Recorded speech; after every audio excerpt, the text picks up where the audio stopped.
मुझे याद आ गया 2014 में मेरा ख्याल है चाइना के एक जनरल रिटायर कर रहे थे और उन्होंने एक कॉन्फ्रेंस में सिंगापुर में कहा कि मुझे हमेशा ये इस बात का अफसोस रह जाएगा कि मैं कभी किसी युद्ध में नहीं लड़ पाया। चाइना इस चीज को समझता है कि उसके पास वॉर एक्सपीरियंस नेग्लिजिबल है और मुमकिन है, आप जो बता रहे हैं कि वॉर जब एक्सरसाइजेस हमारे ज्वाइंट होते हैं तो उसमें चाइना इन चीजों को देखता है। जिस तरह से टेरर से हम लड़ रहे हैं रोजाना, जिस तरीके से वो एक्सपर्टीज हासिल कर रहे हैं, जिस तरह से हम हर तरफ की सीमाओं पर हमें हमेशा सतर्क रहना है, चीन के साथ एक ये चीज आ जाती है और शायद वो इस चीज को देख रहा हो, वो समझ रहा हो कि भारत को वो कमजोर समझने की गलती ना कर सके एक पल को भी। बिल्कुल श्वेता जी, आपने ठीक कहा। देखिए, जब मैं बात कर रहा था ना इंटेंजिबल एसेट्स की, चीन ये भी जानता है जो हमारी लीडरशिप है, हमारी मिलिट्री लीडरशिप बहुत ही आले दर्जे की है।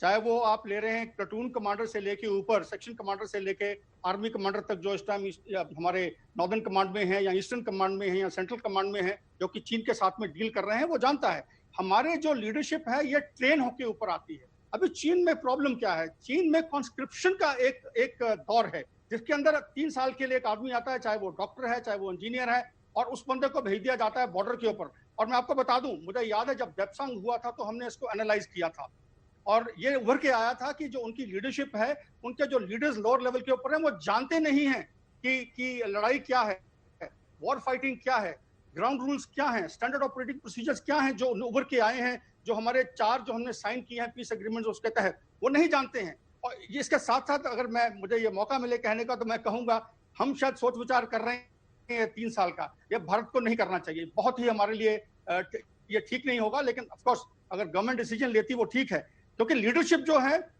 इसके अंदर मजबूती तब आती है जब एक जो ऑफिसर है वो नेशनल डिफेंस एकेडमी या IMA से या OTA से अपनी ट्रेनिंग लेके आता है और वो समझता है कि उसकी लीडरशिप की क्या क्या उसकी वैल्यूज होनी चाहिए, क्या उसकी कॉम्पिटेंसीज होनी चाहिए, क्या उसके पहलू होने चाहिए जिसके तहत वो लीड करके जवानों को आगे से लीड करके जंगे मैदान के अंदर जो है जीत हासिल कर सके। लेकिन अगर हम ये 3 साल का चक्कर कर देंगे और हमारे डॉक्टर जो हैं, इंजीनियर हैं और बाकी बंदे 3 साल करके और बॉर्डर पे चले जाएंगे, तो हमारा भी शायद चीन जैसा हाल होगा। तो मैं चाहता हूं कि जो हमारे अभी सिस्टम जो है लीडरशिप को तैयार करने का, इसको हमें टच नहीं करना चाहिए और 10-15 साल तक, जब तक कि हम एक सुपर पावर नहीं बन जाते। और मैं इतना आपको बता दूं, इंडिया राइज कर रहा है और इंडिया राइज करेगा, आप देखेंगे रीजन के अंदर। आज क्यों चीन के साथ में थोड़ा ये पंगा हो रहा है? क्योंकि दोनों जो हैं जायंट्स, एशियन जायंट्स, ये ग्रो कर रहे हैं, ऊपर के ऊपर आ रहे हैं। और यकीनन जब दो जायंट, जो दो ताकतवर पहलवान जब उठते हैं अखाड़े के अंदर, तो थोड़ी टेंशन फ्रिक्शन आती है, वो आएगी जरूर। लेकिन इसके लिए हमने देखना है कि जो हमारी लीडरशिप है वो आले दर्जे की रहनी चाहिए।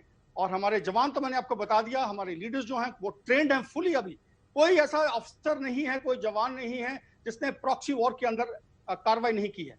और ऐसा आपको लीडर कहीं नहीं मिलेगा, फौज का किसी सेना के अंदर नहीं मिलेगा। और श्वेता जी, ये आपको बताना चाहता हूं, मैंने 3 UN मिशन की हैं यूनाइटेड नेशंस के अंदर। हर जो SRSG होता है, senior representative of the secretary general, वो हमेशा मांग करता है भारतीय सेना की।